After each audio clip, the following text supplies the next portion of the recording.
So 2 receivers left, 1 to the right. There's a tight end on the left. Now again, Adams wants to throw, has a man near the sideline, completed, and he's pushed out of bounds by a couple of defenders, but a completed pass for a first down up to the 43-yard line. That's Hale again who comes in with the grab, and it's first down for the Trojans. Well, he got pressure. Adams got pressure from the backside and basically passed the ball right before he got sacked by number 40, C.J. Kuehler. It was Pierce on the coverage, along with Brady Chubb, the safety. So the Rangers defense will get back after it again. 1st and 10 this time again from the 43. Adams with a back behind him. Wants to throw it right, gives it to Hale. Gets a block, and now some defenders come over. Looked like first it was, well, you can't even tell who it is. Now 32 had the first pin, and that's Ethan Sill. And that is where the tackle is, along with Zuber. They get him down after a gain of 6 up to the 48. A gain of 5 makes it 2nd down and 5. We've seen nothing that's really surprised us at this point. I think Anderson's just trying to see what can they establish offensively against the Ranger defense at this point. Shotgun snap. They give it to Fulmer. He tries to spin, but the defensive line says nothing doing. That's a nice tackle by Coleman'sberger on the strong side linebacker who put the first hit on him. Other Rangers were there, but no gain makes it 3rd down and 5. Good gap defense up front by the front 4 of the Rangers. Again, they run a 4-3 defense, Tony, and that means that there's single gap responsibility. They've got their gap, they shoot the gap in there, and that time they got the Fulmer in the backfield. Rangers moving around on defense now as 3 receivers are wide left. The only back is to his right. Looks to be a tight end as well. Now here's a swing out to the back who gets near the first down march as he's chased out of bounds across midfield. They're marking him down right at the Ranger 47, which would be right where the first down marker is. Yeah. Swing pass to the left, to the wide side of the field to Fulmer. Nice job of grabbing it from Adams, and he just cut upfield just enough for the first down. So they do give him a first down, the 2nd first down of the drive. The Trojans going without a huddle now, play clock under 20. 2 receivers right, 1 to the left. The Rangers move a little bit but get back as Adams looks to the sideline again for any adjustments his coaches might want to make. Now calls signals as the clock goes under 5. Keeps it after a fake to Fulmer. Wants to run himself. Not much room there as the Rangers come up with some nice stops there. Coleman'sberger again, the first one there, along with Gibbons and one of the safeties. It looked like I'm not even sure who the other safety was. I think Ethan Sill again, but the Rangers doing a good job there of just shutting that down in a hurry. Yeah. 2nd and 8 from the 45 of the Rangers. Press coverage over here on this side, the near side. As again, Adams looks to the sideline. It looks like they give him a call and then he checks, as you see so often in college now. 3 receivers to the left. He'll give it to the fullback, fake it to him again, and wants to keep it again. Again, Adams last week had 14 carries for -1 yards. He's not really a running quarterback. No, and look, almost all, it was designed. He was reading the defensive end that time, which is Zillman. Zillman got upfield from his defensive end position, so he pulled the ball out and tried to keep it. But again, the Ranger defense, good pursuit, getting to the line of scrimmage for no gain. So 3rd and 8 from the 45.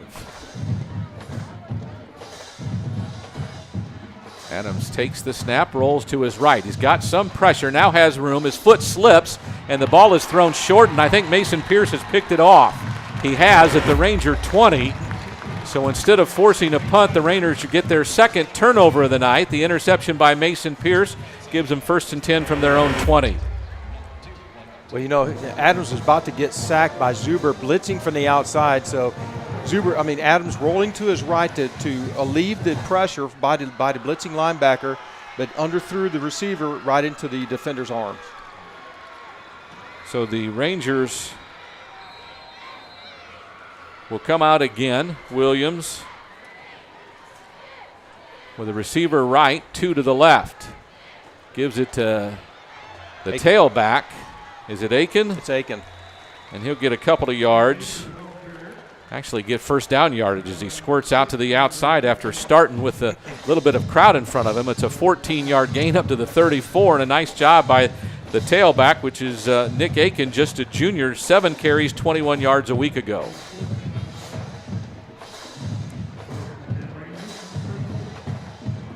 Two receivers to the right. Woodard is one of those.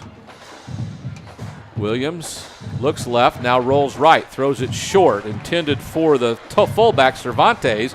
He goes up the sideline, gets a block from Woodard, goes across midfield inside the 40, and now finally pushed out of bounds near the 40, well, let's call it the 37-yard line, where the Rangers will have another first down. He was absolutely scot-free. As he came out of the flats, nobody picked him up from the secondary, so he was wide open.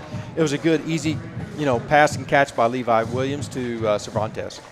And if you weren't with us a week ago when we were up in Pflugerville, both Woodard and Pierce play on defense, but they're also playing on offense this year as well. Pierce is out there. Woodard is not right now. Here's the handoff. Going left side, it's Aiken. I'm trying to tell you, and I can't say it fast enough. He gets around the edge, and there's nobody there.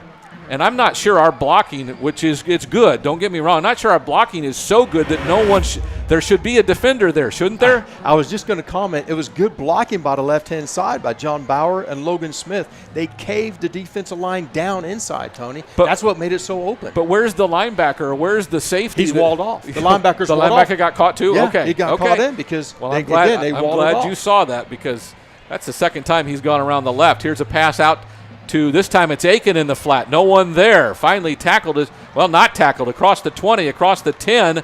Finally a group of both Rangers and Trojans are there, and they pull him down about the 6-yard line. But I'm telling you what, that swing pass has now happened a couple of times, and there's nobody picking up the back coming out of the backfield. Well, I'd continue to run it then. Coach Hill's thinking, hey, if they're not going to cover it, we're going to keep running it until they figure it out, because it is wide open out there. So now I've noticed it's Pierce and Woodard kind of exchanging on offense. One time it's Pierce, and the next play it's Woodard. So it's 1st and goal from the 6. 5:40 to go. Rangers leading 7-0. Levi Williams takes it. It's an end around. Here's Woodard coming left. Gets a block. Avoids a tackler. Gets bumped. Now scrambles into the end zone, and it's a touchdown for Trayvon Merrick Woodard. And the Rangers go up 13-0 with the extra point to come. Tony, good execution by the entire offensive line and the receivers going downfield, getting your man, sticking on the block, because that play takes a long time to develop. When it's a reverse end around by the receiver, it takes time, so you have to stick with your block longer, and that was just really good execution by the entire offensive unit. Mason Reed will come on for his second extra point try of the night. Snap is good. The hold is good. This kick is way up there, and it's also good. So the Rangers go up 14-0 with 5:30 to go in the first quarter. We're back after this timeout on the Ranger Network. Here we go. Tie ball game with just 2 seconds left on the clock, and the Rangers are looking to score. Here's a snap. Bayless, who was wide open down the near sideline.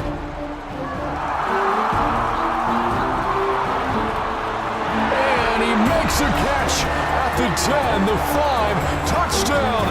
My goodness, what a play, and the Rangers win.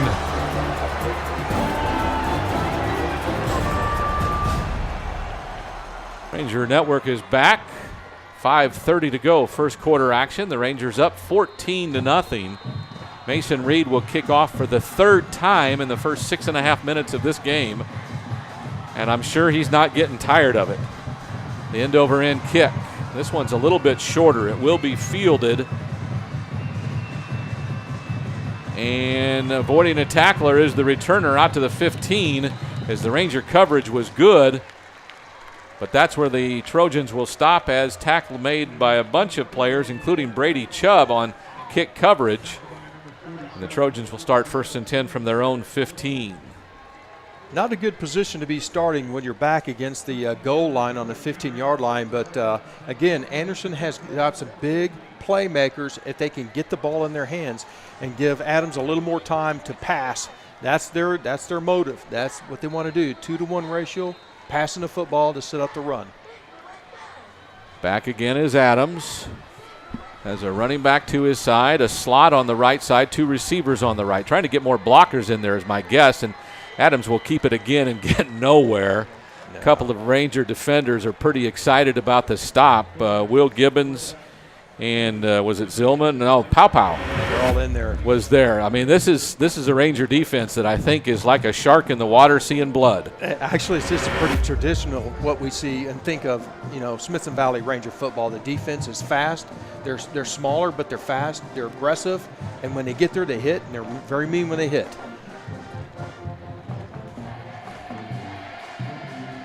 Adams again.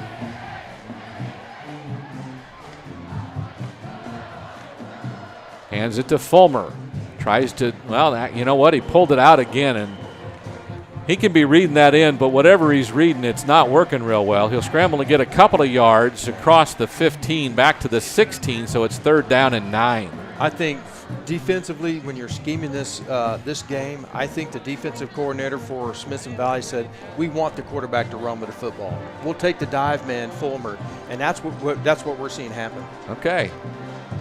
Rangers again up on their toes defensively, really excited to go make a play. 2 receivers to either side. All 4 are covered on this defensive assignment. 4 men down rushing. There's some pressure. He gets rid of it quick, does Adams. And there's another interception about ready to happen, but not being able to catch the ball. Looked like that's Greg Eggleston. Kind of interesting that the sophomore had a chance for a pick there, and he was surprised it got near him because it was supposed to be thrown to a guy in white, and he's wearing blue. I can't tell if Adams is just not reading it right or the receiver's not running the right route half the time. Probably a little bit of both. Probably so. So now they'll bring their punter out, which is Keller Graff. Rangers look like they're sending 10 men in a hurry. And up to the middle they go. Graff gets it off. A nice high spiraling kick. Woodard will fair catch it at the 47.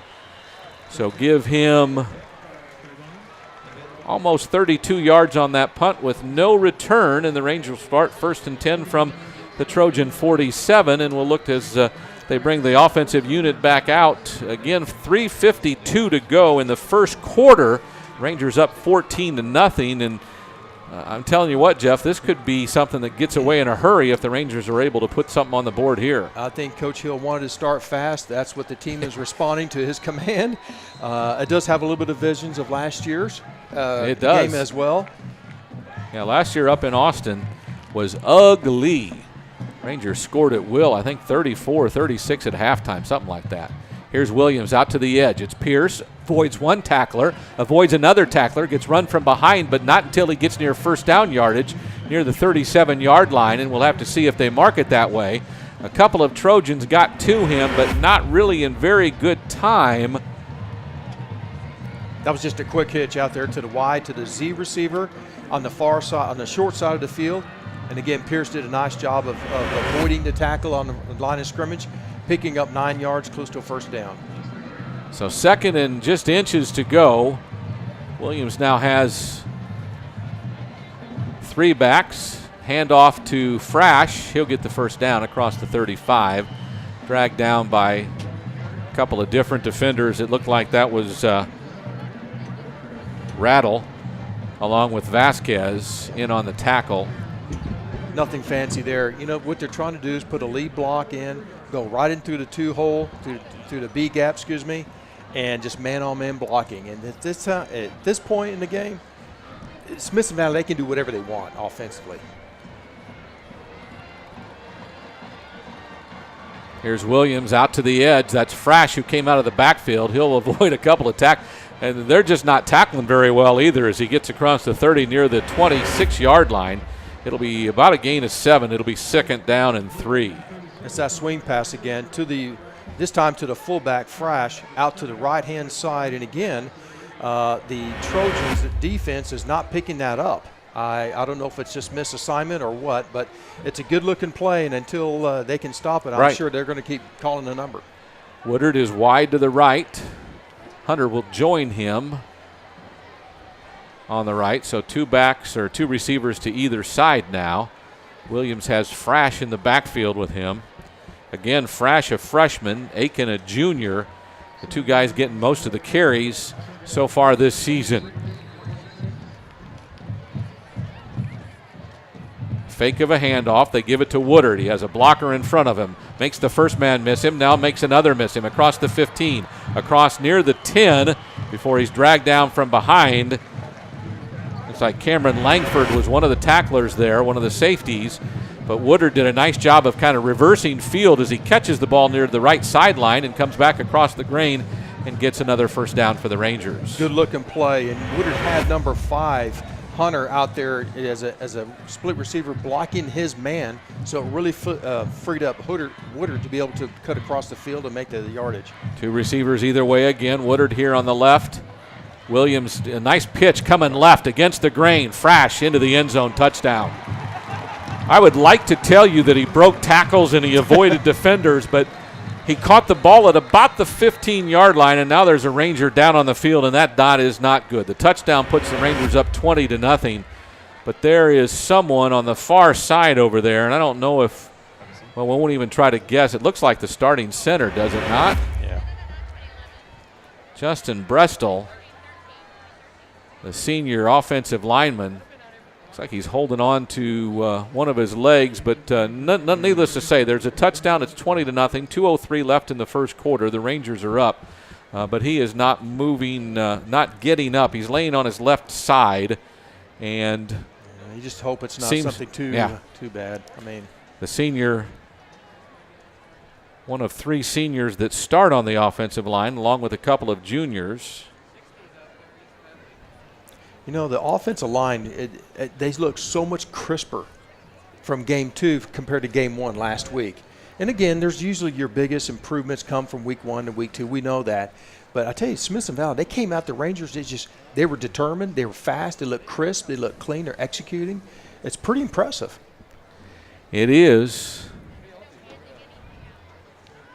We'll keep it here as, again, the trainers and team doctor seem to be looking over Justin Brestel, and we won't even try to guess as what might have happened to him because we are not doctors or physicians or even trainers, even though I roomed with a trainer for many years, but I don't think that counts any more than it does in commercials. So your point about the offensive line, and I'll say that the 2 defenses, Pflugerville-Hendrickson defense was, at least at this point, appeared to much superior to the Austin Anderson defense.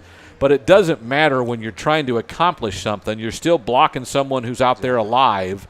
And if you can execute blocks and be crisp about it, I think the difference between last week and this, if they'd have blocked this way last week, the holes wouldn't have been 10 feet wide. They might have been 2 feet wide, but there still would have been holes. Yeah, I'm impressed because they just look a lot sharper. I mean, they're average 6'2", 251 pounds across the board on the offensive line. Those are some big kids up there. And you get them executing in the zone block, they go into their areas, they get a hold of the man, they stick with the man. I mean, there's nothing you can do. There's going to be holes there. Really, again, not trying to speculate, but Brestel is up on his feet. We'll see how he makes his way to the sideline, and it looks like he is going to need assistance. And they are coming back this way. He does seem to have some power. He's not being carried off the field, but he is walking with assistance. And his right leg is not. He's not putting any pressure on his right leg. So that was the leg that was up as he was again laying on his left side, and might be something to do with an ankle or a knee there. Mason Fisher is the backup, a junior offensive lineman, and we'll see if he's the one that comes out. We do expect that. So now the extra point try will come from Mason Pierce. And again, if we hear anything, we will pass it along to you. It's not expected that we'll get any information about Mr. Brestel, but if we do, we will pass it along to you. But it does appear as though he will not play anymore tonight. Yeah, that's too bad, especially being in a senior year like this. You never want to see anybody get hurt, obviously, but for seniors, it's extra special. And sometimes you get hit. You just get hit wrong, or you twist something, and it could ruin your season, unfortunately. So Reed's extra point try, this one more of a line drive. It does go through the upright, so it is the third extra point of the night. 21-0. The Rangers lead the Trojans of Austin Anderson. There's 2:03 to go in the first quarter. We're back after this timeout. Just press enter and your GVTC home DVR will record your show automatically. Thanks, Doug from GVTC, who looks exactly like Ranger Senior CJ Keeler. I'm just Doug, here to help. Fumble! Here you go. Can I help you set up your favorite channel list now?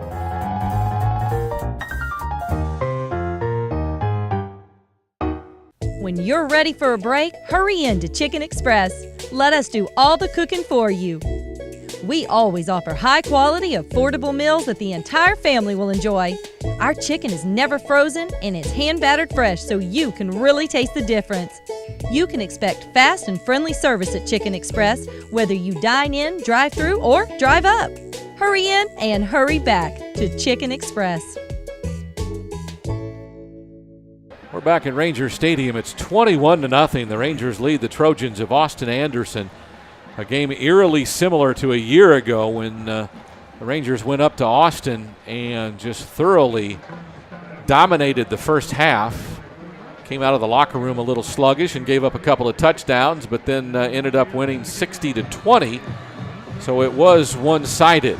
Yes. Mason Reed will kick off now for the fourth time tonight.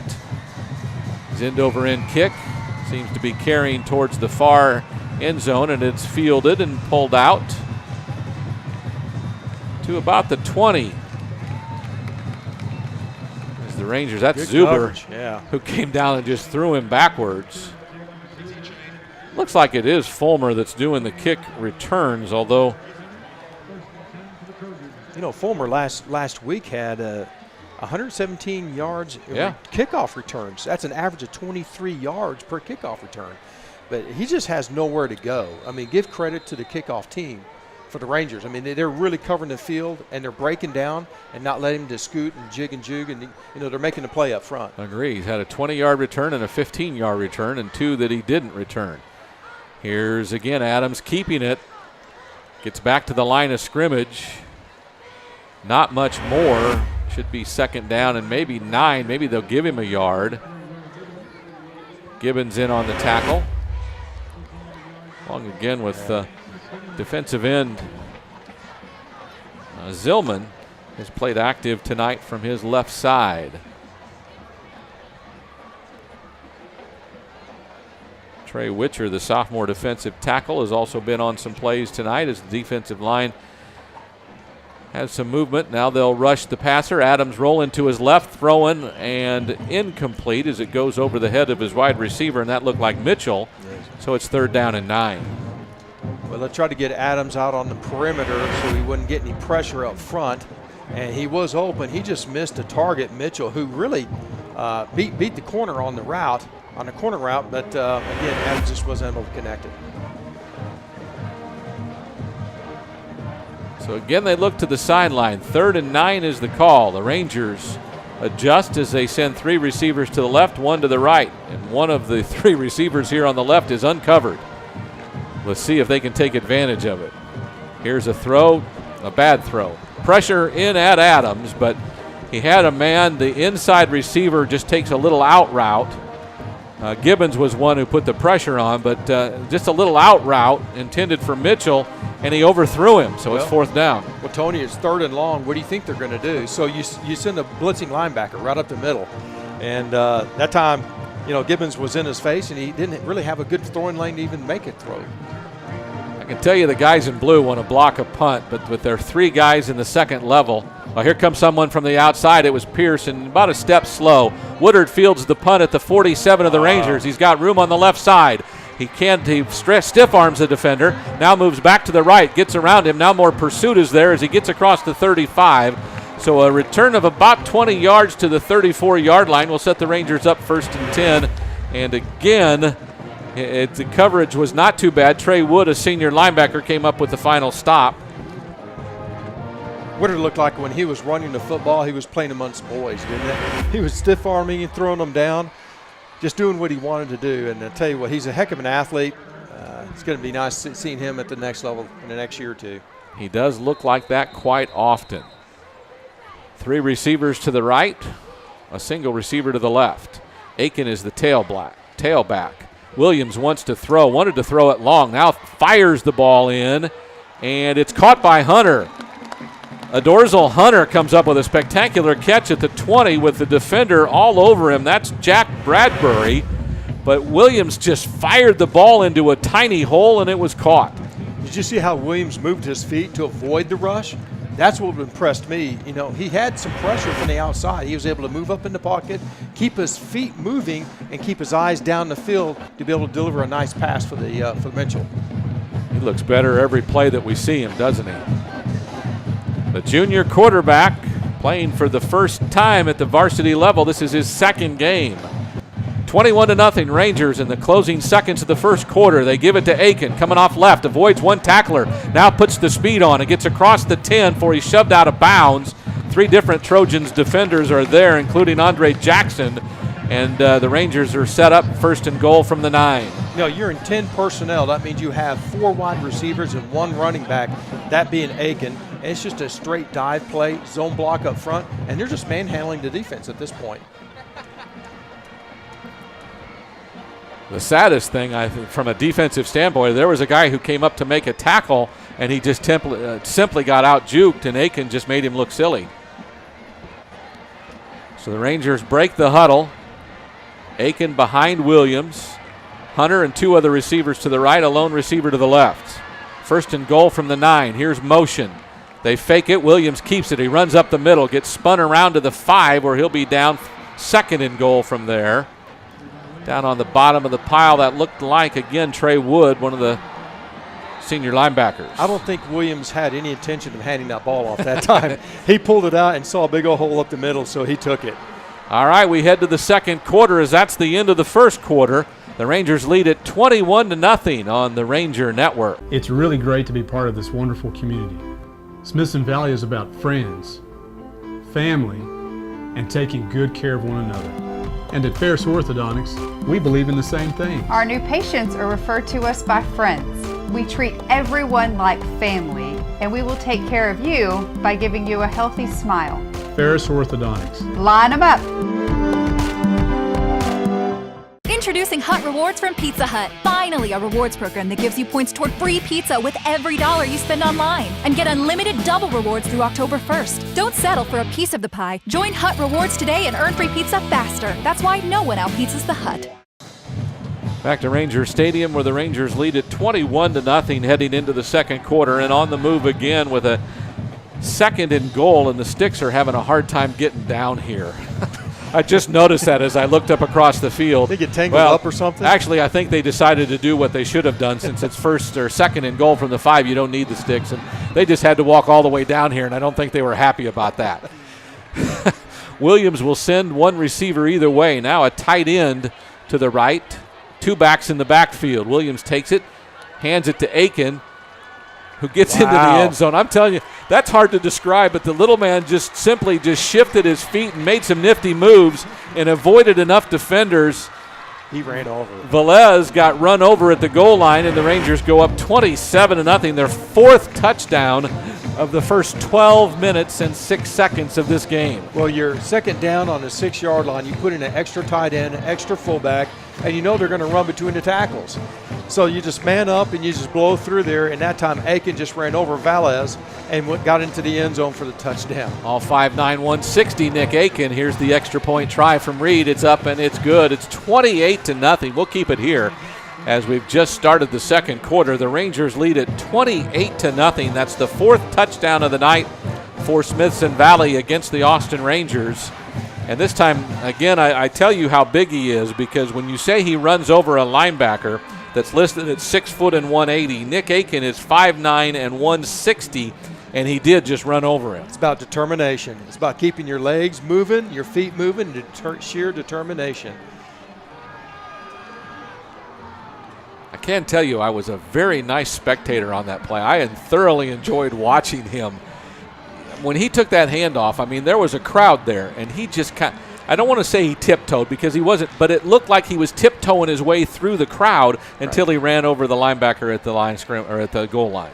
Well, you know, Anderson did a decent job of plugging up the gap, so he had to tiptoe to find his crease. But when he saw that crease, he He went full speed through there, ran over Valles and into the end zone. I mean, that's just your determination and not going down on the goal line. And again, there was no surprise where they're going to run the football. Everyone's jumbled in. You're going to run between a tackle. If it's going to be the left side or right side, it's up to Aiken to find a hole. Well, the band and all the fans and a good-looking crowd here on the home side get their guns up for the Rangers as Mason Reed will kick off for the 5th time tonight. The end-over-end kick going left to right this time. Fielded it at the 4, across the 15, and then a pile-up. And the Rangers have a whole host of defenders there. Down at the bottom, that's Jordan Johnson, number 50, was down at the bottom of the file, the last one down. Zillman also there along with about 3 or 4 others. But the return that time, looked like that was Cameron Turner, one of the senior running backs who doesn't play a whole lot.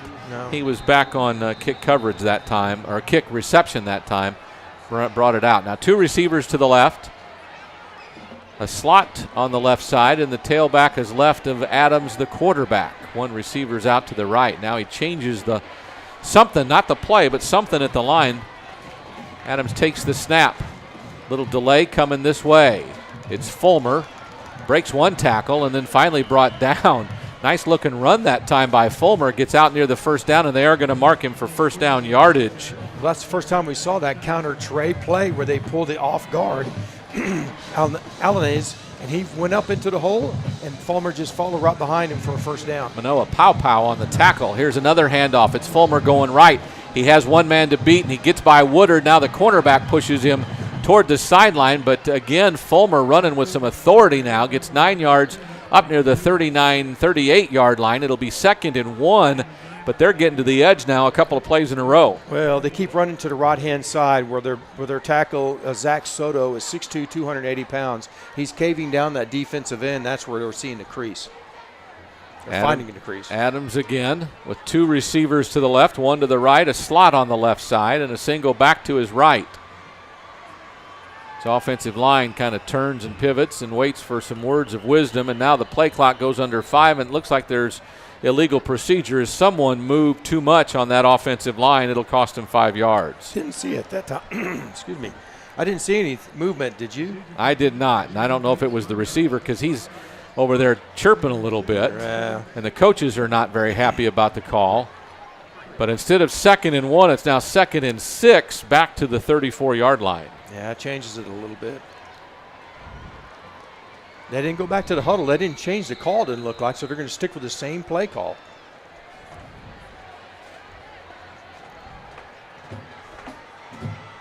Here's a handoff to Fulmer going left. Not much room there. I think they've got a different quarterback in there, Scott Del Bosque.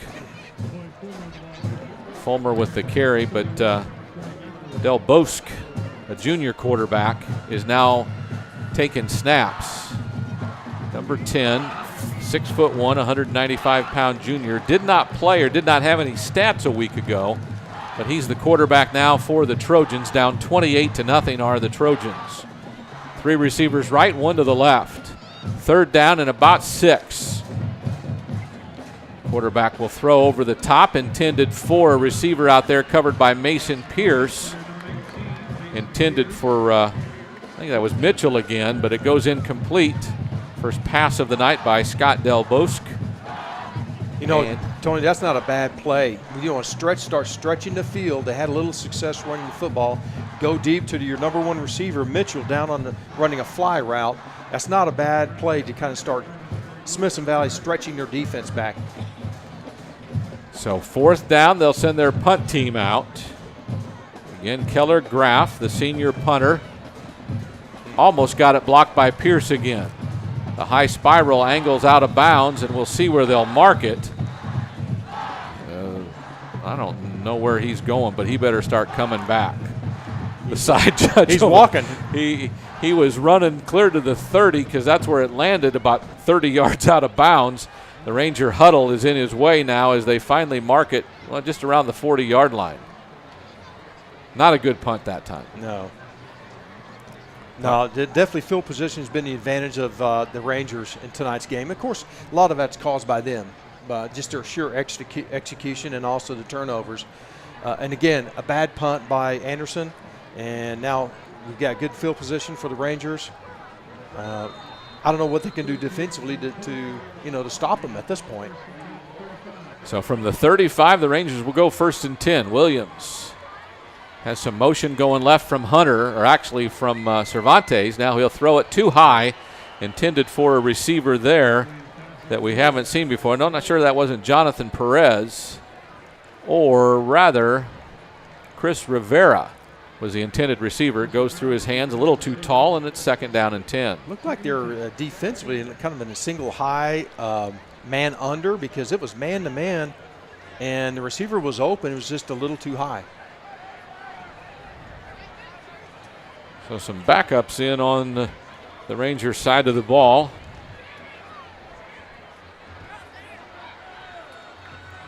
Again, motion going left. Williams drops back, has a blitzing linebacker from the outside. Now pulls it down, wants to run.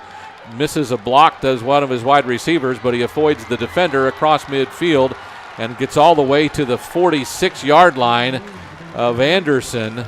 48-yard line where the Rangers will have 1st and 10. A nice job of avoiding tacklers there by Levi Williams. That was all Levi Williams, seeing the pressure from the perimeter, from the edge, and avoiding the sack, and then picking up a nice 1st down, all on him.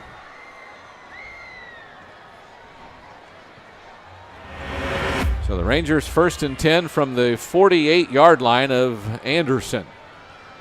2 receivers to the right, 3 backs in the backfield. Williams hands it off to Aiken. Up the middle he'll go. Scrambles for about 6 or 7 yards to the 42. Actually a 5-yard gain makes it 2nd down. And, well, we'll call it 6-yard gain, 2nd down and 4. Looks like we have a new center in the game, obviously. And so that last snap was a little high. Came in kind of hot, too. And Williams did all he could just to be able to pull that down and be able to hand it off to Aikens. But the timing of that play was disrupted by a little bit of a high snap. But Williams did a nice job of getting it down into Aikens so he could at least pick up a couple of yards. Williams almost made it look like it was supposed to happen the way he kind of faked and gave it to Aiken. 2 receivers either way now for the Rangers. Frash is the running back. He'll fake it to him, have some pressure, rolls to his right, does Williams, all the way to the sideline where he throws it out of bounds, and it'll be 3rd down and 4. Well, that's a smart play by Williams. I mean, why try to force it in when your receivers are covered?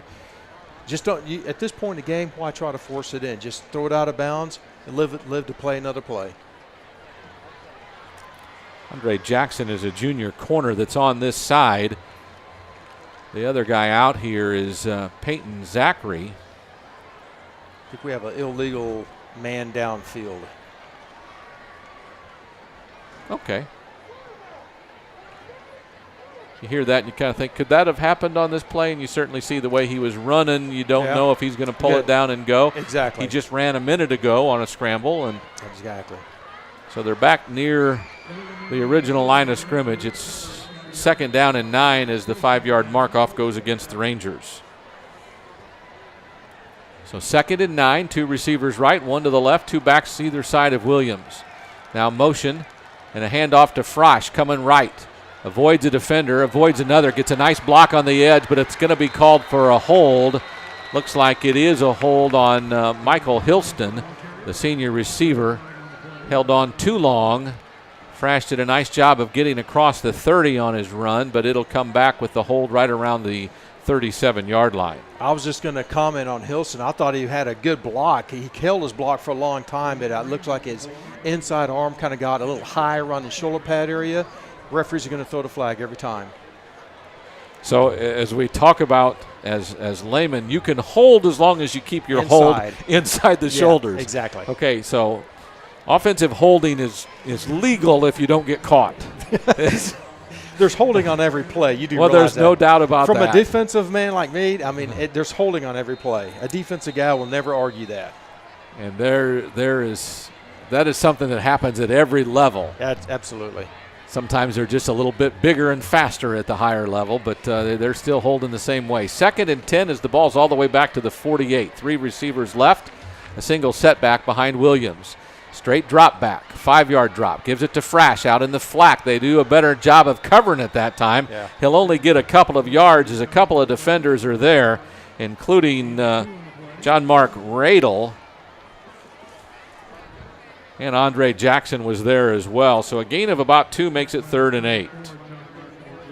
Williams had an option of either trying to hit his receiver who was doing a quick out or the swing pass or the swing man. And that time of course, the swing pass has been working successfully the first quarter. He went ahead and dumped it. But this time the Trojans came up defensively, did a nice job of no gain. So 3rd and 8 from the 46. The fake the handoff. Williams wants to throw down the field, looking for Woodard. Good defense there that kind of cut off his route a little bit, and a nice job. Ball overthrown as Woodard didn't really have a chance to get there because of the defender, and it's 4th down. No, safety came over. When it's 3rd and long, you know they're trying to get the ball in Woodard's hands somewhere, somehow, and so he was basically double covered. It was a nice job that time by the Trojan defense. Woodard needs to get off the field now as the punt team is out.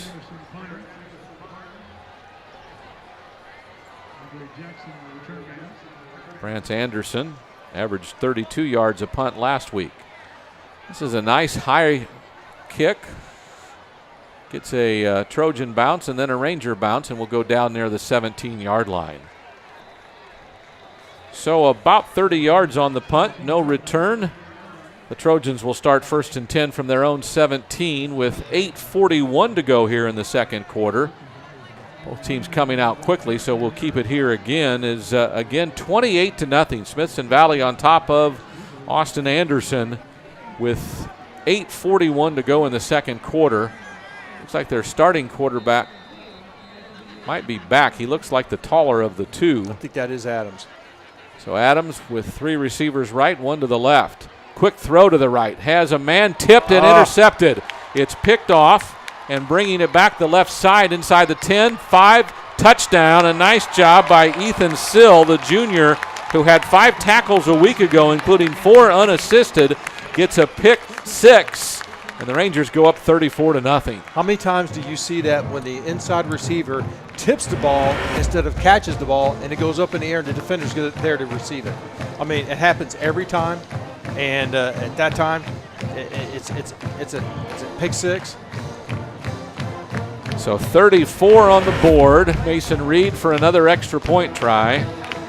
I don't know that Mason Reed may be the busiest guy tonight with his kickoffs and extra points. 5 of each. This one's up, and it looks good as well. It's 35-0 with 8:30 to go in the second quarter. There's a timeout on the field here on the Ranger Network.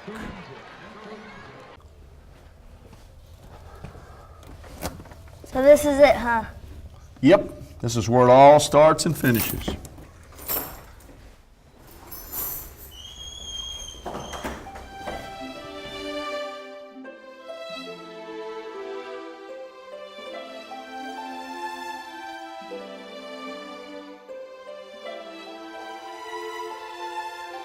Joe Pavelek, Jeff Shin, Alan Hill, Pat Bailey, Matt Hilson, Clint Haney, Cody Fuller, Eric Anders, Garrett Smith, Andrew Sendejo, Josh Adkins could have dressed in the soccer. We got work to do, kid.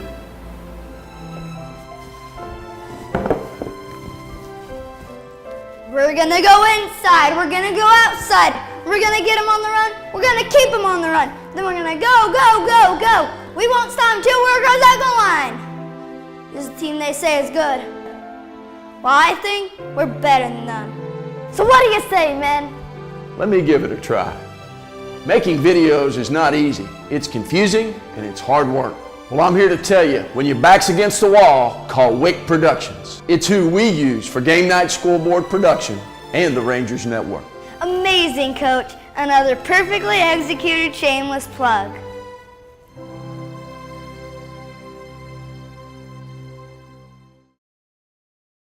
It's time for football, and Red McCombs Ford is powering the Rangers to another successful season. So go Rangers and good luck from Red McCombs Ford, the truck capital of Texas, and saford.com. Whether you're looking to build a new home, buy your first car, or follow your dream of being your own boss, let a neighbor help you. We understand your financial needs because we live and work here. Sage Capital Bank.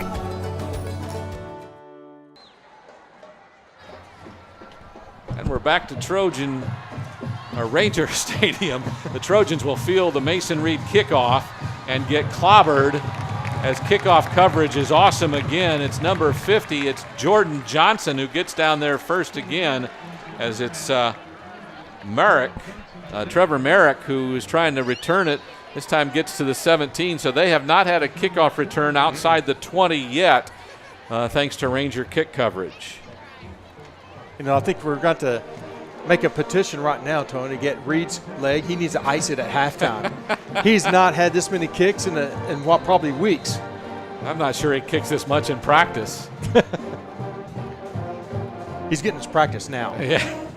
35-0, 8:26 to go, second quarter. The Rangers all over the Trojans.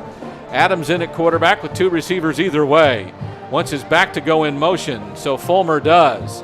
Adams takes the snap, and there, I don't know if the play clock might have gone off. Delay of game or illegal motion, one or the other. The Rangers will go back 5 yards. Yeah. Illegal procedure against the Trojans. So when it goes bad, it goes really bad. There hasn't been a whole lot that's gone right at this point, but the last series of offensive series of downs, they established a little bit of a run, hit a couple passes, looked like they were starting to generate something, but it kind of fell flat after that. So same formation. Adams takes the snap, looks quick, nothing there, gets dragged down from behind as he tried to scramble out forward. As the Rangers got there, it was Witcher who got in and put some pressure on them, and then as Adams tried to step up in the pocket, he pulled him down for another loss of a yard. It's now 2nd down and 16. A couple of reasons, you know, Witcher's was in his face pretty quick, but also the receivers are running such long routes. It's such a slow developing play instead of hitting quick passes.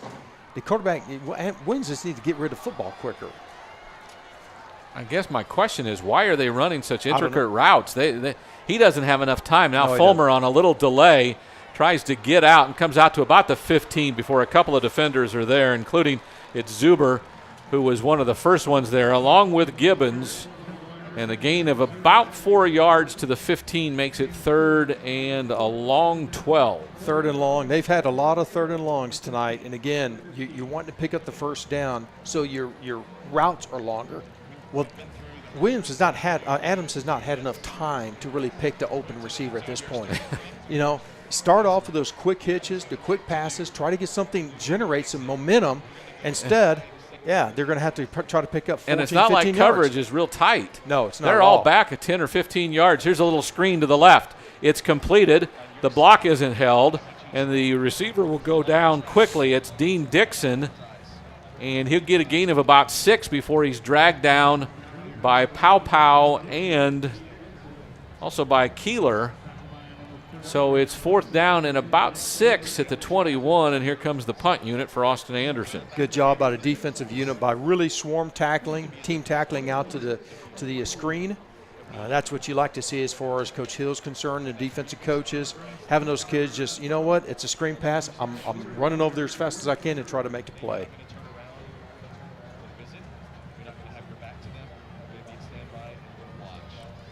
So the punt unit comes out. The Rangers timeout Anderson. 6:10 to go. There's a timeout on the field with 4th down and 6 and a 35-0 Ranger lead. We'll keep it here because we have a lot of interesting things to talk about as the Rangers and the Trojans battle for the 2nd time in 2 years. And this one reminds me a lot of last year up in Austin. Well, I know you weren't there, Jeff, but I think everything's evident. If it's anything like last year, it's happening again this year. You know, I'm just impressed with what Smithson Valley has done. Again, watching the game and being at the game last week, it looks like a totally different football team. But see, that's what you typically would want from week 1 to week 2. You know, how are you going to improve? What areas are you going to improve? Well, we've seen some players, go after the opponent players and knock them over, run them over. They're being more aggressive.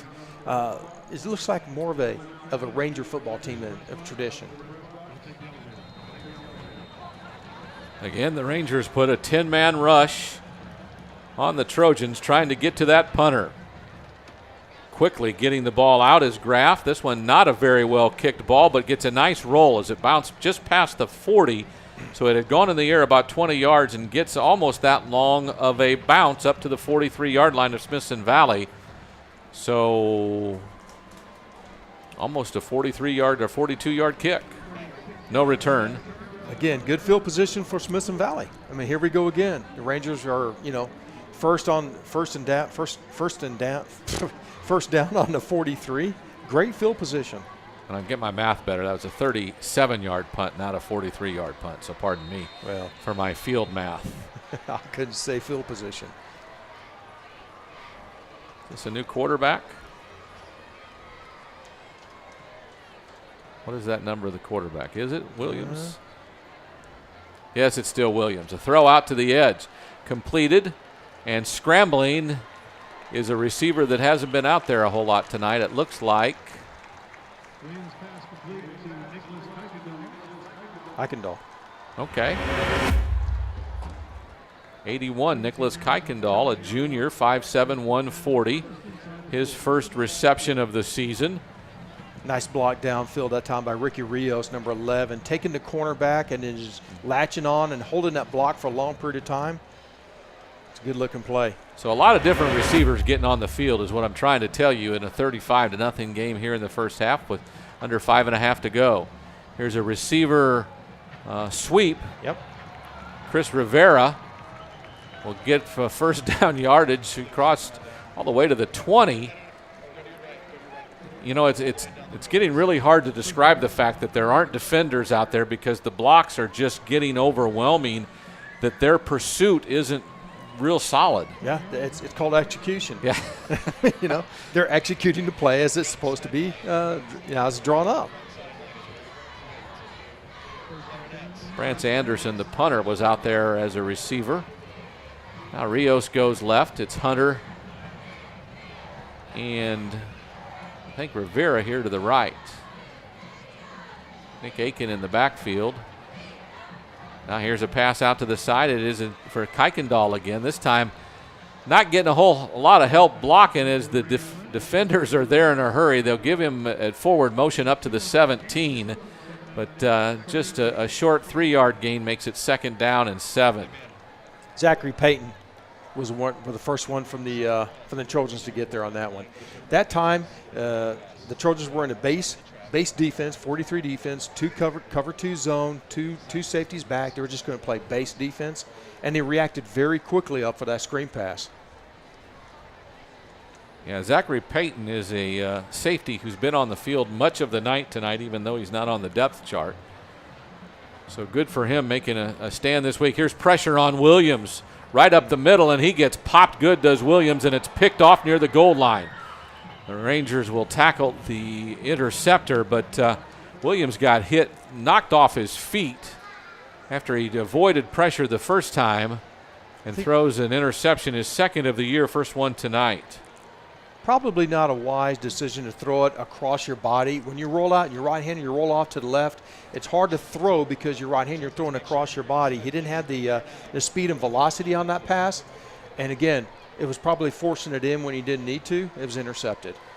We've seen him get some passes in situations where you didn't think he could because he has a strong arm, but that time, as Jeff mentioned, thrown against the grain, gets picked, and here is another flag against Anderson, and I don't know what they're doing, but I don't know if an offensive lineman is going down in his stance and coming back up. I don't know what it is, but the receiver on that side is trying to explain it to his coach because the side judge over on the far sideline has called it this the 2nd time. Yeah, they don't need to be backing up any more than that.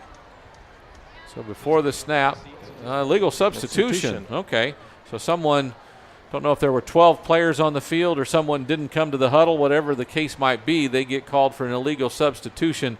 The ball is backed up half the distance to the goal to the 3.5-yard line where it's first down again. 11 personnel means you got 3 wide receivers. The inside receiver has got a 12-yard cushion. You would think they're going to try to get it down here to him. And they give it to Fulmer up the middle. Not much. Defense is pretty much in place. First hit by Corey McElroy, the junior safety. Kaler also there. Nice job by the front four of the Rangers. I tell you, they're really holding their gaps for a long time. That allows the linebackers to scrape into the hole and make plays, and they've been doing it the first half, and that time, obviously, Fulmer had nowhere to go. Adams rolls to his left, throws across his body, and it goes through the hands of the intended receiver. Patrick Beal, the intended receiver. I don't think Beal turned around. He wasn't expecting to get the football. Not that quickly, at least. So the ball's at the 4-yard line, 3rd and long again, about 13. As Adams sends 3 receivers to the left and 1 to the right. Our offensive line is getting tired. Straight drop back, pressure. Gets out of the end zone before he's dragged down. Good job. That is Witcher again, Trey Witcher, the sophomore defensive tackle. Do you call that a sack if it's one line behind the scrimmage? I would. He's scrambling, but he's still behind the line of scrimmage. So a quarterback sack for Trey Witcher brings up 4th down at the 3-yard line. Adams really lucky that time he got out of the end zone. Exactly. He was flushed out, so he had to step up into the pocket, and really it looks like he's trying to just run it. That's why I say that would be classified as a sack. So now the punt team is out. Keller Graff will now stand at the edge of the end zone. Normally you want about 15 yards on the snap. He doesn't have that. He gets some pressure but gets it off. Probably his best punt of the night. Woodard will call for a fair catch at the 35-yard line, and that's where the Rangers will start 1st and 10. Beautiful. Again, starting 1st and 10 in your opponent's territory, you can't get anything better than that. So you see so far tonight as the Rangers start 1st and 10, Levi Williams is 8 of 11 for 147 yards, 3 touchdowns and 1 interception. Looks like a couple of different players have caught passes. But the Rangers will send 2 receivers to the left, 3 backs in the backfield alongside Williams. And there's a legal procedure as Frasch will get about 6 or 7 yards on a run straight up the middle. But the flag will bring it back on 1st down. Yeah. 2:23 to go in the second quarter, by the way. It's 35-0 Rangers.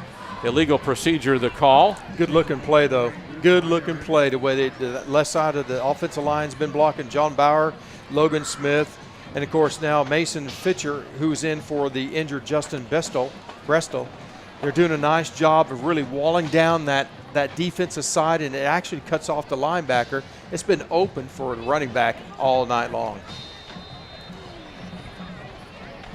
So now the 2 receivers to the right and the backs are just the opposite, to the left side instead of the right. Hunter, Cervantes, they give it to Frasch up the middle again. This time he breaks it wide. Straight up through a bunch of players before he's almost hogtied after the 1st down inside the 25-yard line. It is a 1st down. Number 32, that is Josh Hall, a sophomore defensive lineman, ended up with the tackle for the Trojans. Got him by the helmet that time and brought him down. Look where they're running behind. Ron Conopy, 6'5", 280 pounds, the right tackle. I'd run behind him too. Copney and Hausler, the 2 big linemen on that side, the 2 veterans. Here's another handoff. This time it's Aiken. He spins away from a defender and ends up getting 6 or 7 yards when there really wasn't anything there. So credit him for a nice run up to the 18-yard line. A gain of 5 officially. It is 2nd down and 5. I think Coach Hill just wants to see, how do we play smash mouth football now? We just line up. We put an extra fullback in the backfield. Let's just see what we can do running the football, controlling the clock, controlling the game. And I think that's probably what he's trying to think of doing here. The snap will happen about 1 minute and 20 seconds to go in the first half. Williams wants to pass, has a corner route from Rios, throws it up in the air and overthrows him. You saw it off the break. He did a nice job of throwing it right as Rios broke towards the back pylon. Just threw it a little too far because he had pressure on him. and it's incomplete. It's 3rd down and 5. You know what, Tony? That play, I have visions of last weekend because that was the play that Rios caught for the touchdown to win the game. Woodard's lined up on the outside, Rios is in the inside, and basically they cross at about 10 yards. And what that does is it tries to get the safety to go with the inside receiver, Woodard, and it allows Rios open. That time, Williams just overthrew him. Motion with Woodard. Williams will keep it. Gets the 1st down. Inside the 10 before a bunch of defenders come up and put him down, and the clock will go under a minute. Well, they'll move the chains, and it'll go under a minute to go, and the Rangers will have 1st and goal from the 9. I don't think they'll get too fancy here, do you? Well, I wouldn't. No. I'd be surprised if they pass again. I expect them to run the ball. A couple of tight ends. Everybody's tight. Woodard, the lone receiver, out here to the right. They'll give it to Aiken. Breaks left, then cuts it up inside. Gets hit by a defender. Now gets pushed. A bunch of Rangers pushing him forward. He'll get just to the 1, not quite to the goal line. It'll be 2nd and goal as the clock runs under 35 seconds to go. I think it's just pure man-on-man, smash mouth. Let's just try to get in the end zone. Hand it, give it to Aiken in the backfield. Let him pick his crease that he wants to be, the hole he wants to find. Let him run up there. Not real sure. Larry Hill does call a timeout. Not a bad timeout with 32 seconds to go, but with your play coming in, you'd had about, 10 seconds to go when you ran the play. He just wanted to make sure we didn't have any problems. So up 35-0. He wants to punch it in one more time. He's got his first offensive unit on the field right now. Punch it in at the end of the first half. Go into his halftime feeling good and regroup and probably play some of the other kids second half. Rangers with 140 rushing yards and about 170 passing yards so far tonight. They'll try to punch this one in. It is 2nd and goal from the 1-yard line. Officials trying to get the Rangers out of their huddle on the sideline. Larry Hill and the Rangers very efficient tonight. Again, we'll have stats for you at halftime. We'll also have the Ranger band for you to listen to. So again, with the clock stopped at 32 seconds, Williams takes a high snap and Aikens just runs right up the middle. Really doesn't get contact until he's in the end zone. So the Rangers with their 6th touchdown of the night. It's 41-0 with the extra point to come at 29 seconds to go in the first half. So there will be another kickoff by Mason Reed after he attempts his 6th extra point of the night. There was a hole in there I think anyone in this booth could probably run through. It was that big. John Bauer, 6'1", 265 senior left guard, just caved his defender down to the middle of the formation. It was wide open. Reed's extra point is good. It's 42-0, folks. 42-0. The Rangers lead the Trojans of Austin Anderson. Week 2. What's the word I want to say? A week 2 wake-up call is not right because. But a week 2 just thoroughly finding yourself in a blowout because you came to play and they didn't. I think this week's practices here for the Rangers have been very productive because it really shows in their execution out here tonight. And that's the difference between losing a tough game last week or making the play to win at the end because your junior first start ever in his life at the varsity level makes 2 great drives, including a spectacular pass at the end of the game, and he got you a win. That's right. Which allowed the body language, the attitude, and everything about practice this week was probably good, while coach could still say, we did this, and this wrong. Exactly. We have to get better, but you go into a week with great body language and attitude, and that's why they're so efficient this week. Spot on. You always, even it may be ugly, you still want the W. Well, without a doubt. That does such a big difference in the locker room and your attitude during the practice week. It's all the difference in the world. Mason Reed will kick it off again. From left to right, the end-over-end kick. Fielded by Merrick. Not very far, though. Pushed out at the 17-yard line. It's Johnson again was down there on kick coverage with some other Rangers. Coach Hill's got to be very pleased with his kickoff coverage team. I mean, this first half, they've really been spot on. And, of course, Reed's leg, I think, is getting a little sore because that kickoff went to, what, about the 8-yard line instead of the end zone? Didn't get to the end zone, so kind of disappointed with that. But the only negative we can say, right? And that's not a very good negative. No. 25 seconds to go. The Trojans will have a play or two. We'll see how aggressive they want to be down 42. Not 14, but 42-0. They'll run it. Adams will keep it after the handoff. Keeler is there, wraps him up and brings him down near the 21-yard line, and the clock will run out after that play, my guess is. I think your guess is going to be correct. The Rangers headed to the locker room with quite a sprint. Austin Anderson not too eager to go anywhere right now as the clock runs out and it is halftime. The Rangers lead at 42-0. 6 touchdowns. We'll have stats for you just a little bit. But the Rangers lead at 42-0 as we go to halftime. We'll have the band for you in just a moment, and then some other things, including senior moments. First, this time out is the Ranger Network. Flimsy microwave bacon tastes, but Wendy's oven-baked bacon tastes.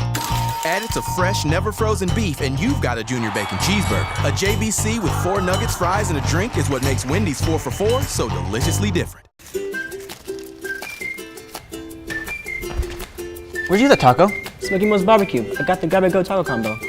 Smoky Mo's, they have breakfast there? Tacos? To go. Smoky Mo's has breakfast? Yes, sir. Breakfast tacos, biscuits, and bowls to go. Now I know. Biscuits and tacos to go. To go? To go. Tacos. To go. To go.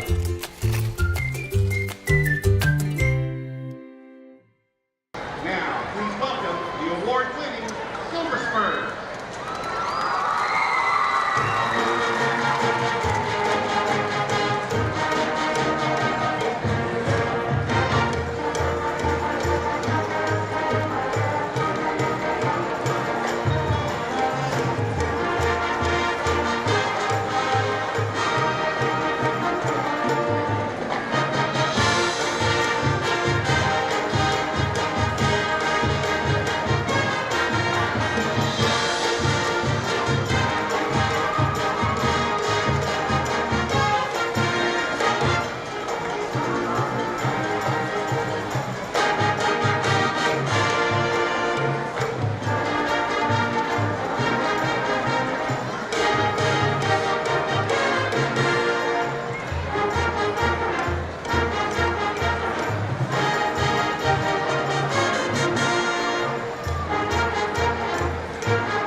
Hello, I'm Steve from GVTC, here to install your 1 gig per second internet service. Hey, you're Ranger Senior Trayvon Merrick Woodard. No sir, I'm Steve with GVTC. Come on. Cornerback, kick punt return, wide receiver. I'll be over here. I'll let you know if I need anything.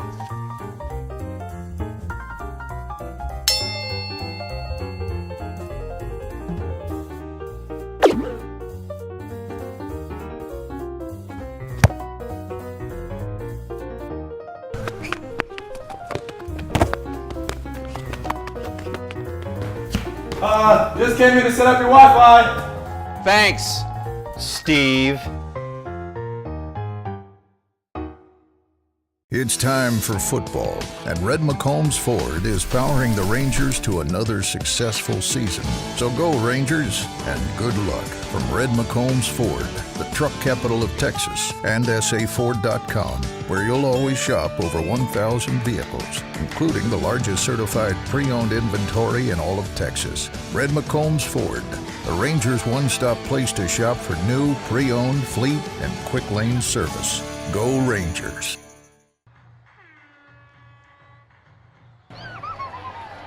It's about time for a kickoff by the Trojans. Back deep and finally picking up the ball. And returning it up the right sideline with a long way to go, it's Hunter. Adorzal Hunter, and he's going to go the distance. Fought a little bit of traffic as he started. And you know, you hear this all the time. Mishandling the kickoff sometimes ruins your coverage. Exactly. That's kind of what happened. That's what happened. They all got too far and too mangled up. And once he got through the first group of people, he had some free sailing, except for another one or two fast guys. Exactly. When someone is muffing the football, actually everyone loses their lane on the kickoff team. So you actually get out of position, and all it takes is a couple jukes, and they're gone. And that's exactly what happened here tonight. Mason Reed's on for the extra point, but the Rangers don't have enough players on the field to go with him. And finally, here comes an offensive lineman, Logan Smith, who thought, wait a second, we're supposed to be on offense down here on this end of the field. What are we doing down here? It's 48-0 on the kickoff return. Officially, it has to be about 95 or 96 yards because that's finally where he picked up the ball, I believe. And Larry Hill has to call a timeout on the extra point. He's not going to like this. Well, he's not going to like that. You know, anything that's disorganized, he does not like that. So, well, we see a second offensive lineman that wasn't out on the field. It wasn't just Logan Smith. It was John Bauer as well, the left side. And Larry called a timeout, but I think he's ready to go right now. And now our stay focused, back guys. Judge tells the coaches to get back. They need a football. Oh, okay. Yeah. There we go. That's what the line judge was trying to tell us. You get to change kick. out. You get to use your own football when you're kicking. Okay, that's the deal. They kick off with their own ball. Yeah, that's right. But you get to kick the extra point with your football. I think we're ready to go.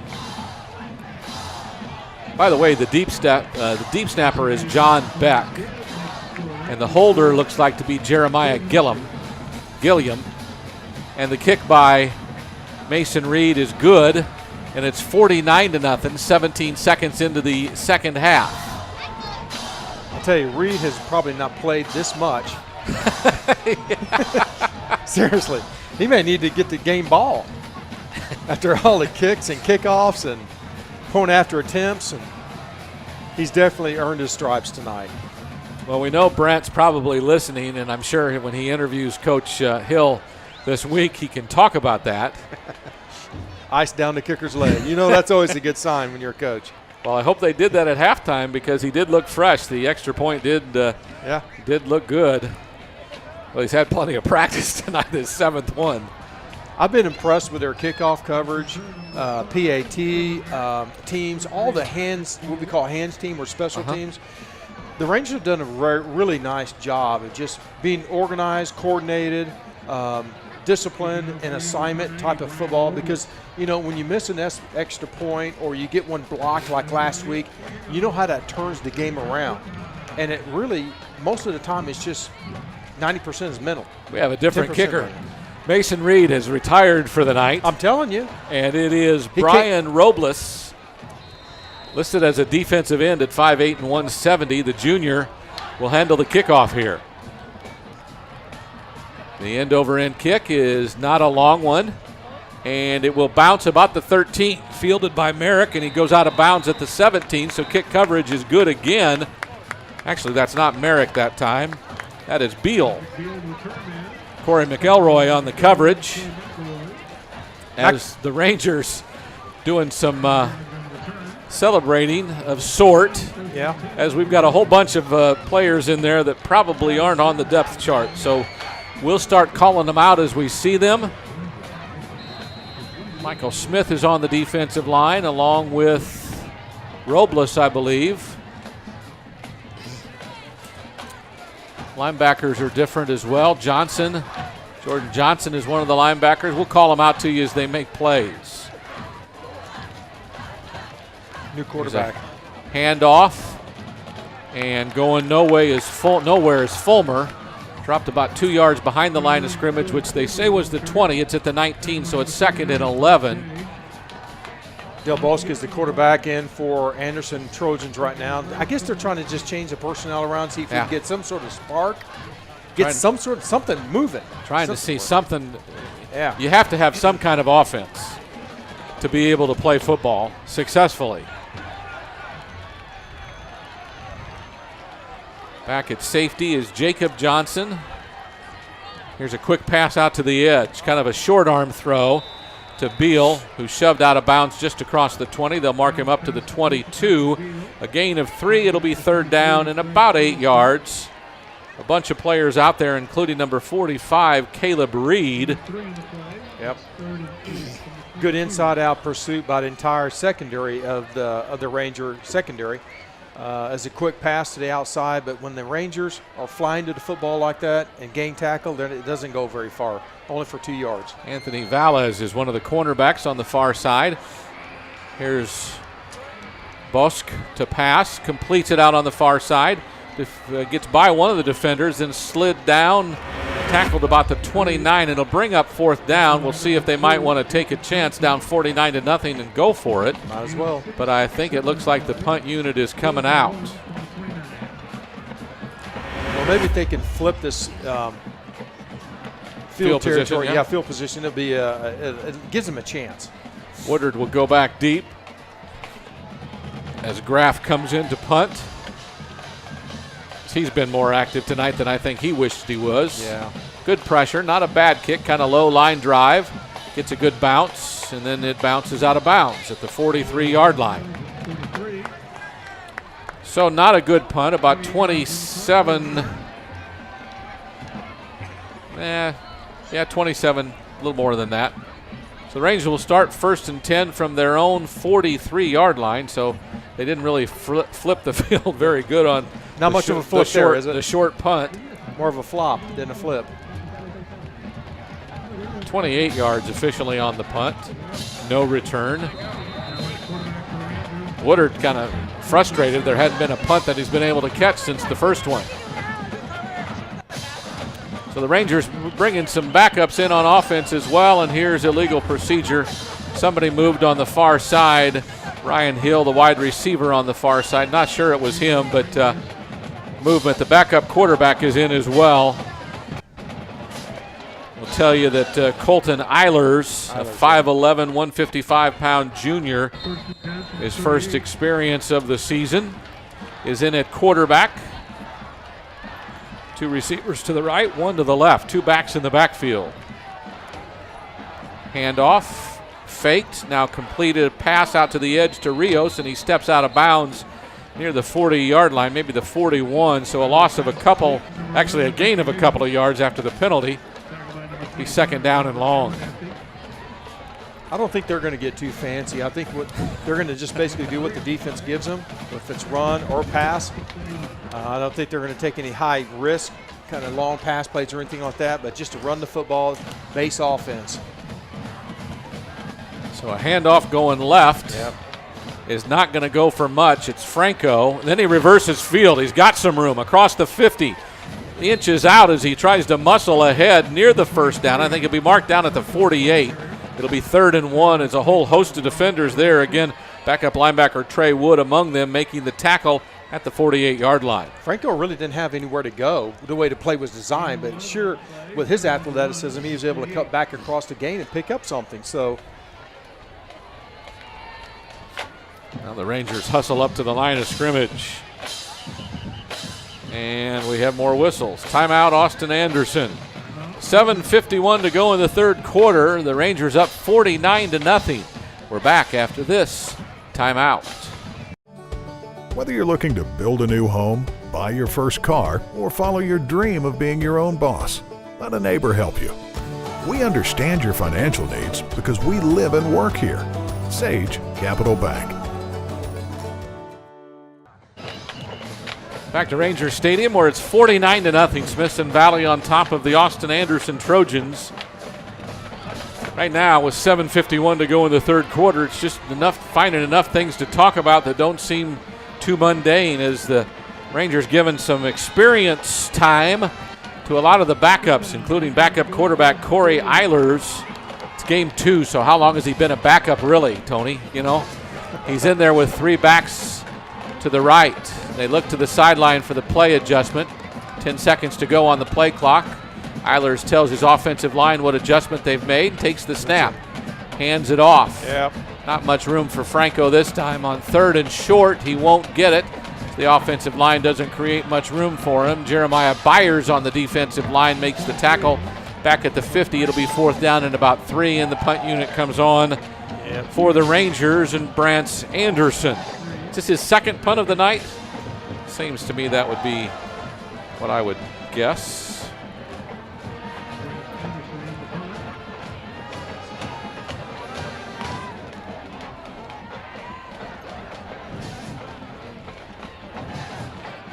Anderson's punt, not a bad one. Fair catch, called for but not made. Then it takes a Trojan bounce and is downed around the 26-yard line, I believe, is where they'll spot it. That's where the Trojans will start 1st and 10. Still doing some substituting now on defense. A lot of second teamers and even some players. There's many of the same ones that were just out there. Just we didn't get to all of them. No, we didn't, I guess. I'm looking at the chart, and they're not even on the chart. No, they're not.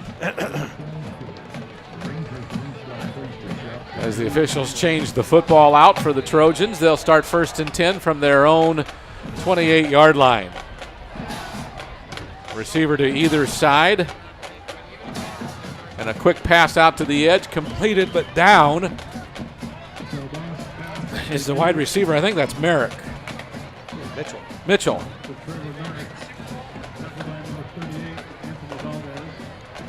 Quick huddle, no huddle.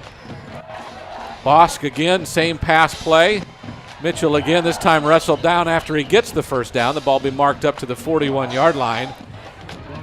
Well, they can keep doing that because the corner has a 12-yard cushion on the wide receiver. So I would do the same play and just march down the field until those corners come up and start pressing them. Anthony Valdez, the corner on that side, but so is the corner on this side, which is Greg Eggleston. Now they try to run it. Nice looking run out to the edge across the 40. That is not Fulmer, is it? It is Fulmer. It is Fulmer. Oh, yeah. Pardon me.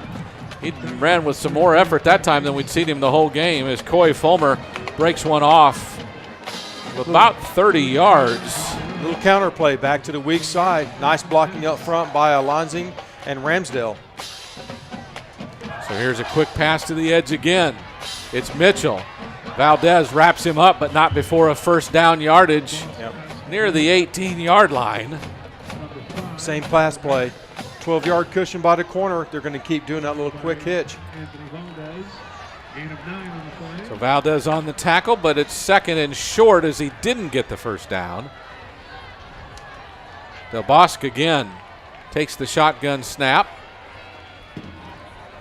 and gives it to Turner, coming left in a crowd, gets a 1st down across the 17-yard line.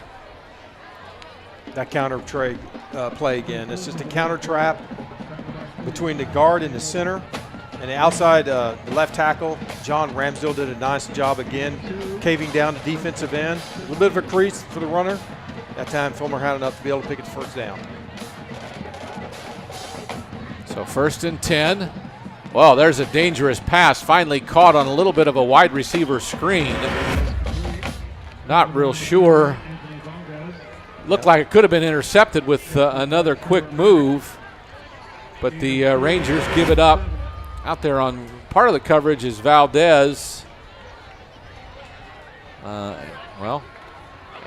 Alfonso Valdez with Anthony Valdez. Now a handoff. Fulmer up the middle, gets tripped up at the line of scrimmage.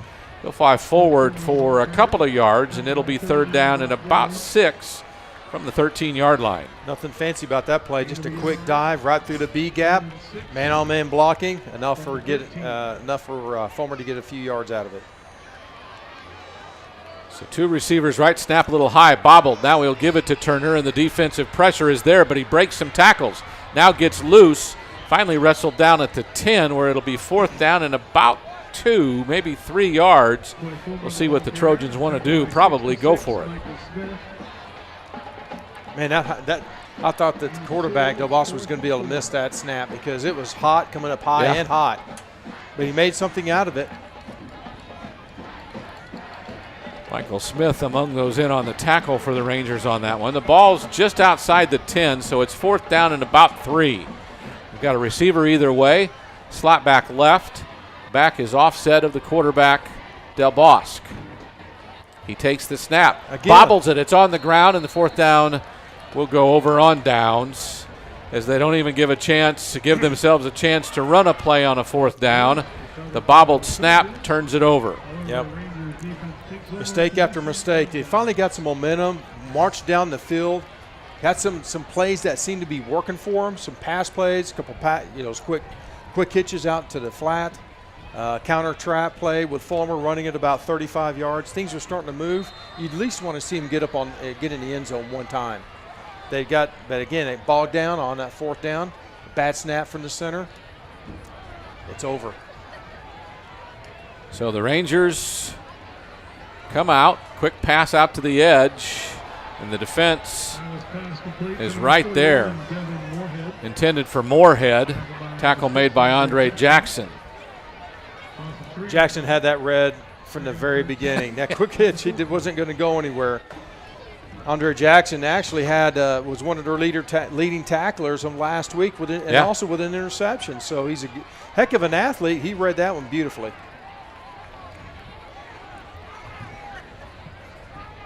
So again, Eilers this time hands it off. And a nice looking run that time.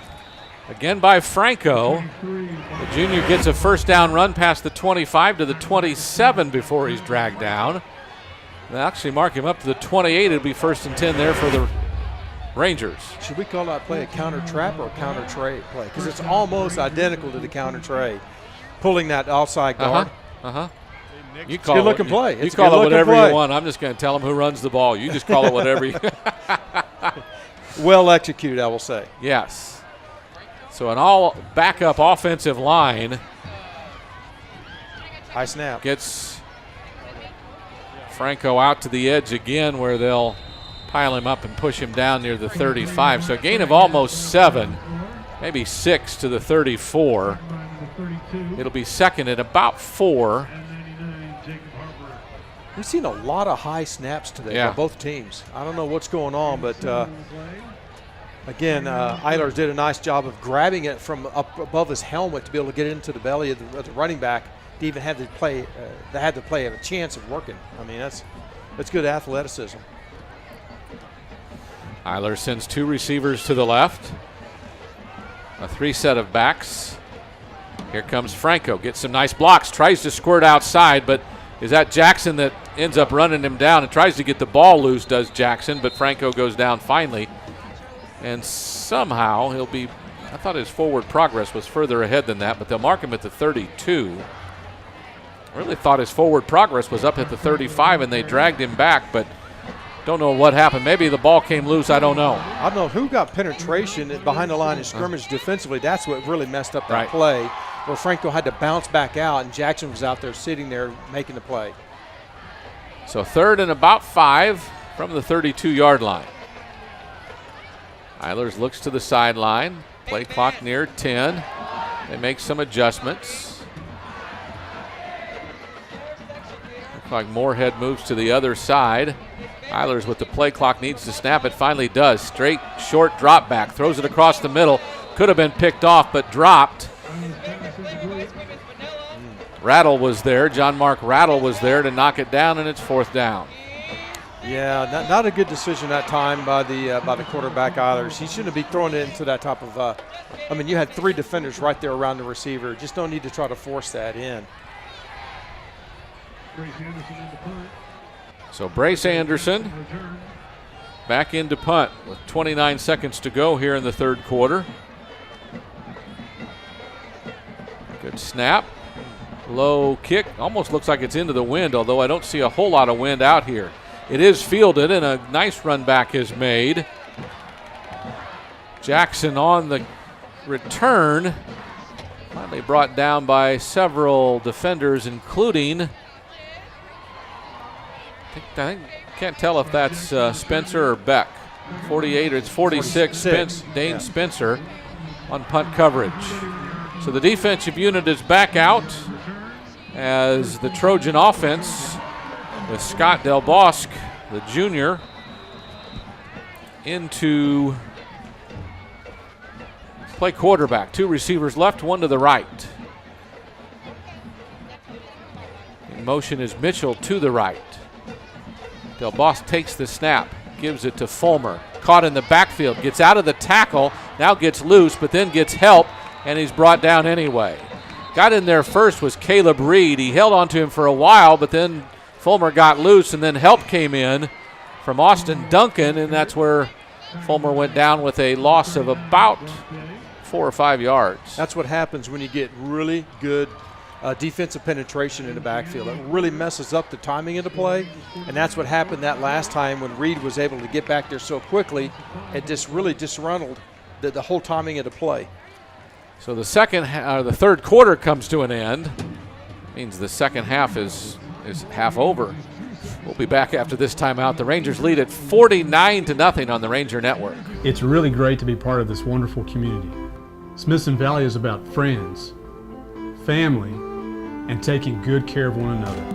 And at Ferris Orthodontics, we believe in the same thing. Our new patients are referred to us by friends. We treat everyone like family, and we will take care of you by giving you a healthy smile.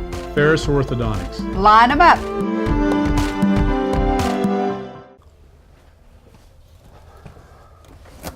So this is it, huh? Yep, this is where it all starts and finishes.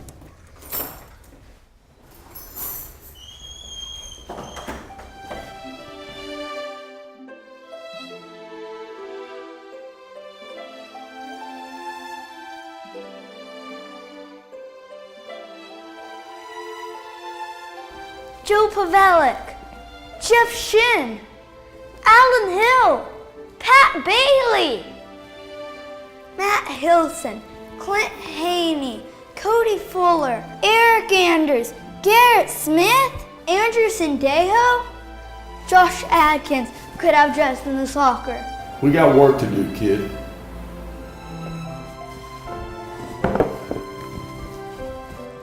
We're gonna go inside, we're gonna go outside, we're gonna get them on the run, we're gonna keep them on the run, then we're gonna go, go, go, go. We won't stop until we're across that goal line. This is a team they say is good. Well, I think we're better than them.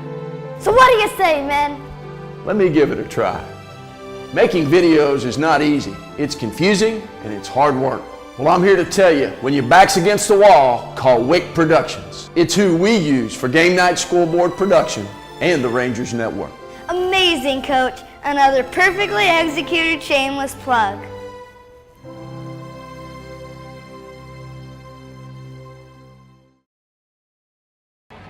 We come back to start of the fourth quarter, 49-0. The Rangers on top. They've won the second half 7-0 so far. Not nearly the scoring of the second half that we saw in the first half, and that's okay as well. They did establish a little bit of offense at the beginning of that third quarter. A little pass, a little quick pass here and there, a little counter tray up the middle. I mean, they start generating a little bit of offense. They just kind of bogged down with the bad snap from the center. I can tell you one thing, these Ranger defenders, though backups as they are, they know this is a shutout in motion and they want to keep it going. 3 receivers to the right with 2 defenders covering them. We've seen this formation all night long, and now somebody moves on the offensive line to send the Trojans back 5 more yards. I don't understand why they don't hit their inside receiver. The safety is literally 15 yards back. Just pull up and throw it. Just pull out and you do a quick out. That would be a 5 route. And I don't understand why it's so easy to do.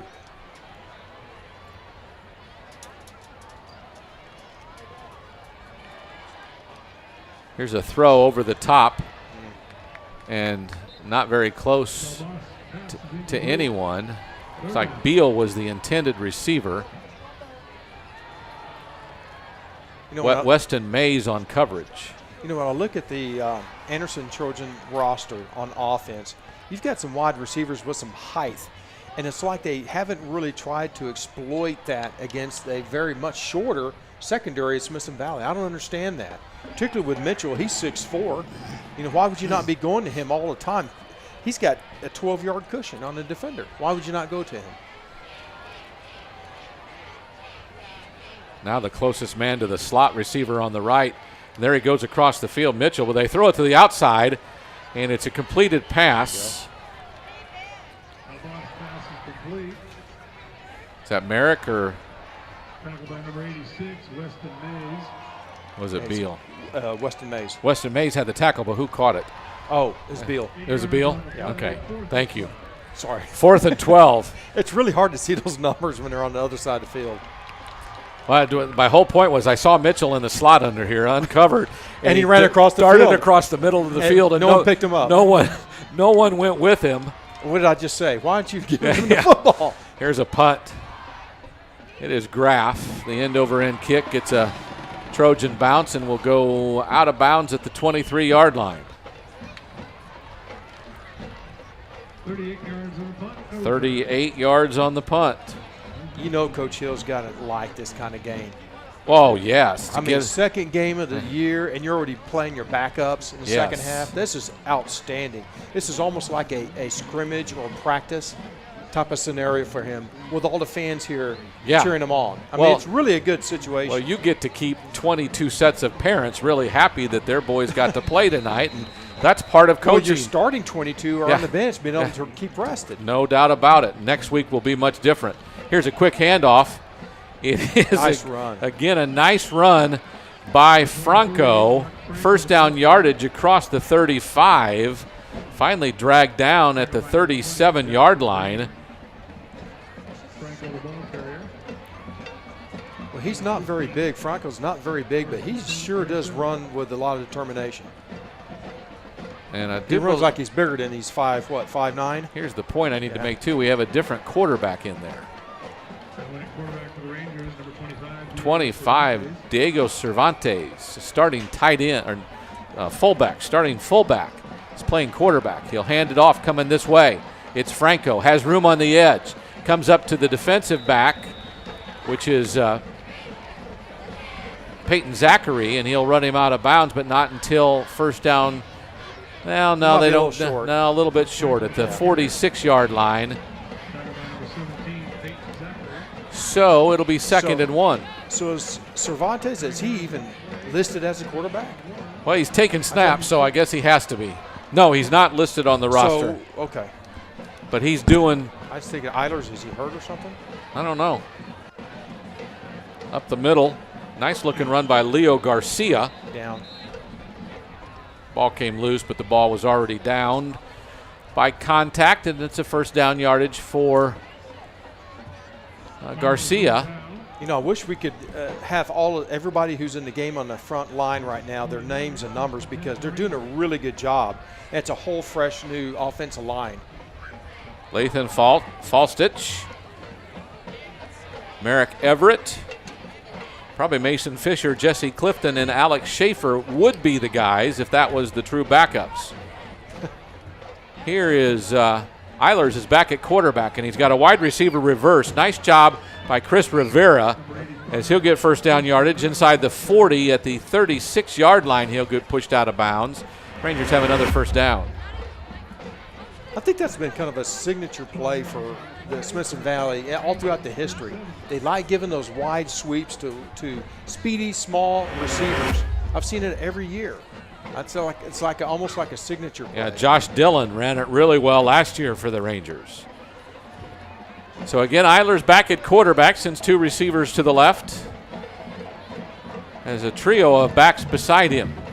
Fakes a handoff, throws it wide. A completed pass is made to Hilston. He'll scramble and get forced out of bounds across the 35-yard line. A gain of 4 yards. It's second down and 6. Michael Hilston with the catch. Right now, the Rangers can basically do whatever they want on offense. The defense is totally confused. They really don't know. They're just playing a base defense because they don't know what to do. Most of their starters are still out there on defense, though, is what we see. Eilers hands it off. Franco bounces it outside. He's got some room across the 25, across the 20, the 15. Dragged down inside the 15-yard line. Another Ranger first down. Lost containment on the edge by the defensive end. That's why when Franco bounced out, there was no one there. That somebody has got responsibility of what we call force on the outside. Yeah. And you got to force it back in. Well, that person sucked into the middle of the formation. It was wide open for Franco. We've talked about this much of the game, but it's really unique. You don't see this happen very often. Even with good blocking teams, there's usually enough football knowledge to have someone out there. Yeah. Eilers hands it off. Franco up the middle. Nice job by a defensive lineman that time to really bother him and bring him down at about the 12. So a gain of 2.5 yards. Vasquez. Michael Gordon on the tackle, senior defensive tackle. Had 3 tackles last week. It was the second time we've called his name tonight. You know, one person on the defensive unit for Anderson that we haven't mentioned a lot is Jeremiah Byers. He was actually all district last year, and I think the Smithson Valley's just done a nice job of really keeping him out of the mix of the play. Motion again. They give it to the receiver again. It's Rivera, and he's got another first down inside the 5 before. I think he's brought down. It'll be first of goal for the Rangers, first and goal. We used to call that a jet sweep with the wide receiver.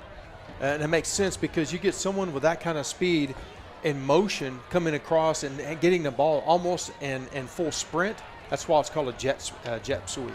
And Chris Rivera, the junior receiver, has shown himself very able to run that play. Nice pitch by Eilers out wide. And headed for the pylon and scoring a touchdown is Leo Garcia. His first touchdown of the season for the senior running back. Good for Leo. Again, defensively, break down on the edge. No one has contained. And Leo was able to bounce out and get right inside the pylon for a touchdown. One of the receivers was out there with a nice block. I think it was Hilston, but he did get some help getting to the end zone.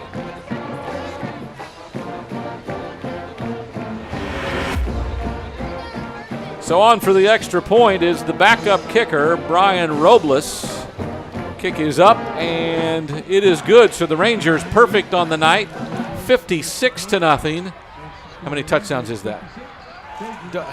I didn't major in math, let me tell you.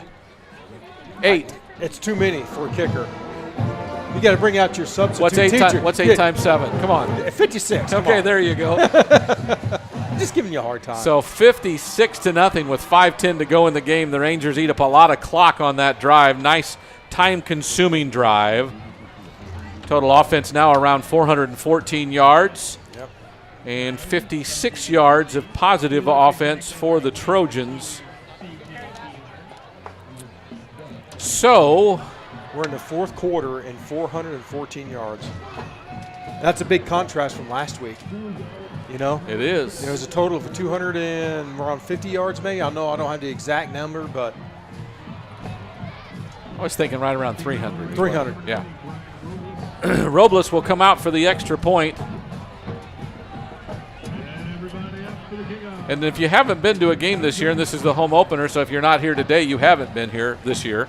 The band is now right in front of us at the 35-yard, the section that goes from the 25-yard line basically to the 45-yard line. Whatever section this is, that's where the band is, right in front of us. So I've got a whole line of tubas right there yes. in front of me. And we're trying to look at the field, and when the tuba players start turning, twisting back and forth. If something happened it on kind this, of distracts you. Yeah, if something happened on this sideline, we'd miss it. We would miss We'd be mad at the band, wouldn't we? No. No. All right. Crowd is up. Guns are up. 56-0. 5 minutes to go in the game. I don't know what's holding us up. I tell you, it's not TV. I was about to say TV timeout. I don't know if their coach is talking to a couple of players. It's like somebody's waiting for something out there, and I'm not real sure what it is. Whether they have issues on the far side or what it might be.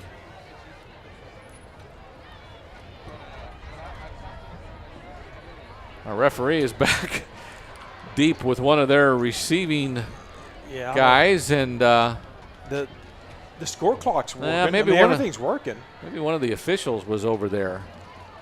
Now he comes back to the sideline, and we give the word to Robles that he can kick the ball. Our referee blows his whistle and starts the play clock, which isn't moving.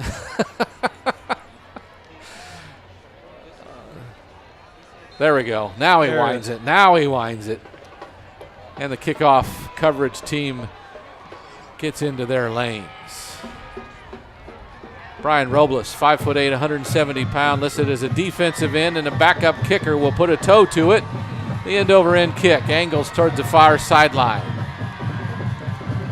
Coming this way, being chased, is Beal. And for the how many time tonight they haven't got the ball past the 20 on kick returns? Well, how many touchdowns is it? It's 8 so far. Okay, what's 8 times 7? Plus a 9th one to start the game. That's right. So for 9 times, I don't have that. The short one over here. The short one over here in the third quarter. Well, did he get out? Did he get farther that bounced on the ground? And he might. At the one time they got past the 20. So they're at the 15, 1st and 10. Rangers have a bunch of guys. We have a new cornerback, 2 new cornerbacks on every series. This one's Christian Romano, and I can't quite see that number over there. Here's a run. Is this the quarterback? Gets up to about the 24. Call it 2nd and short. Boy, Jacob Cox, number 91, had a great chance of getting a tackle in the backfield. Just got, kind of slipped him, but he had a great shot at it. So gain of 9, 2nd and 1. We'll go under 4 minutes to play. And off to Fulmer, coming this way on a little counter play. Nice tackle, though. Christian Romano, the corner, met him at the line to go, but they give him forward progress for a first down. But a nice tackle by Romano, the junior quarterback at 5'10" and 150. He did deliver a blow on that one. Picked him up off his feet, laid him back on his back. That's kind of that picture form tackle. You always, you always want to do that, don't you? Oh, yeah, absolutely. Yeah. So 1st and 10 on the ball that goes out to about the 27. 3.5 minutes to go in the game. Who's our quarterback now? Is this back Adams? Is this Adams? Yes. It is. Hand off to Fulmer up the middle. Nice play. Breaks one defender, then gets rocked down by Weston Mays, the safety. Senior made a nice stop there. A short gain of about 2 at 2nd and give him 3, 2nd and 7. Mays, nice inside-out pursuit. Put his helmet right in the numbers and drove the ball carrier back. Great tackle. So as we go under 3 minutes to play, it is 2nd and 7.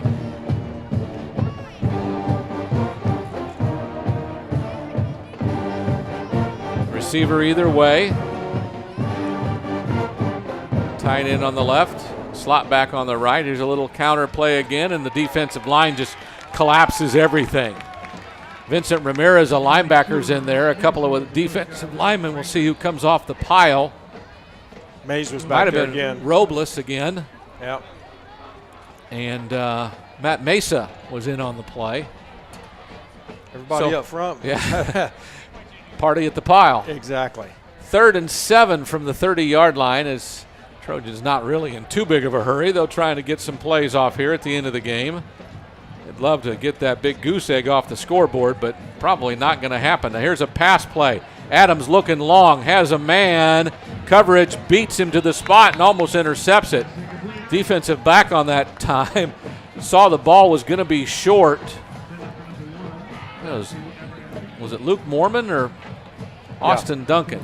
Austin Duncan got back and turned his body and almost caught the ball intended on the play by Dean Dixon was the receiver. Yeah, for Dixon. And actually the receiver becomes the defender in that situation. Right. And so Dean Dixon actually did a nice job of making sure it wasn't intercepted. But it is 4th down, and they'll punt with 1:30 to go.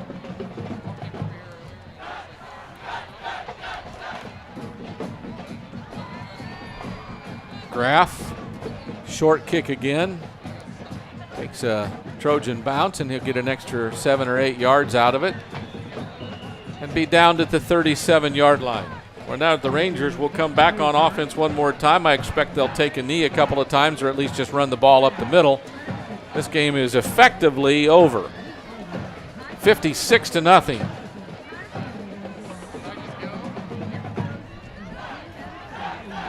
What do you think Hill will do? Run a couple of just plays, basic dive plays, or take a knee, or what? You've covered, Smithson Valley for a lot of years. Typically in this situation, let the kids play. Let them play. I'd be surprised if he took a knee. Yeah. Got a back either side of him. It's Eilers. Yep. Man in motion. He'll give it to another running back who hasn't carried the ball yet tonight, and that's Dane Spencer. At least I don't think he's carried it, and has almost first down yardage out across the 45. Right there near the stick. They'll say it's just short, though. It'll be second and a short half a yard as we go under a minute to play. Great to get some of these other kids into action. Everybody looking to the sideline for the play discernment. Everybody wants one more play. Eilers. Play clock still at 20. Takes the snap. Hands it off. That's Spencer again, isn't it? Straight up the middle. It is. And he'll get first down yardage. As I believe the clock has to stop to move the chains. The referee winds it, so we'll have to run one more play. Yep. So a gain of 3, they say. First down. Here's a jet sweep fake. Eilers will keep it. He'll run this way. He's obviously been told to stay in bounds, and he does as Jackson brings him down at midfield. The clock continues to run, and that will be the last play of the game. So the Rangers will win it to go to 2-0 on the season. 2-0 with Round Rock coming in here next week. The Trojans fall to 0-2 on the season. And with what they have coming up next, a game at home against LBJ and then Austin High and then Liberty Hill, they've got their work cut out for them, to say the least. They do. And again, we didn't see them play last week against McCullum, but statistically, you thought, wow, they're going to come into the stadium and give a fight, and it'd be a good football game. But Smithson Valley, they just really laid the wood on them. I mean, that's all you can say. They came out determined, they executed well, and they came out big. And we will have post-game information for you after this timeout. The Rangers win at 56-0 on the Ranger Network. Just press enter and your GVTC home DVR will record your show automatically. Thanks, Doug from GVTC, who looks exactly like Ranger senior CJ Keeler. I'm just Doug, here to help. Fumble! Here you go. Can I help you set up your favorite channel list now?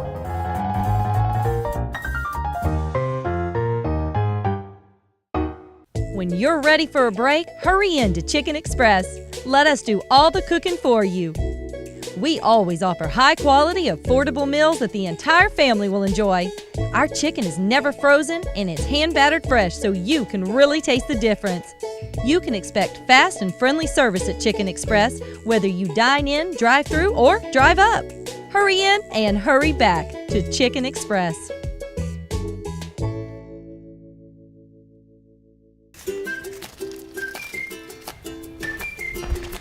Where'd you get the taco? Smoky Mo's Barbecue. I got the Grab and Go taco combo. Smoky Mo's, they have breakfast there? Tacos? To go. Smoky Mo's has breakfast? Yes, sir. Breakfast tacos, biscuits, and bowls. To go. Now I know. Biscuits and tacos to go. To go? To go. Tacos. To go. To go.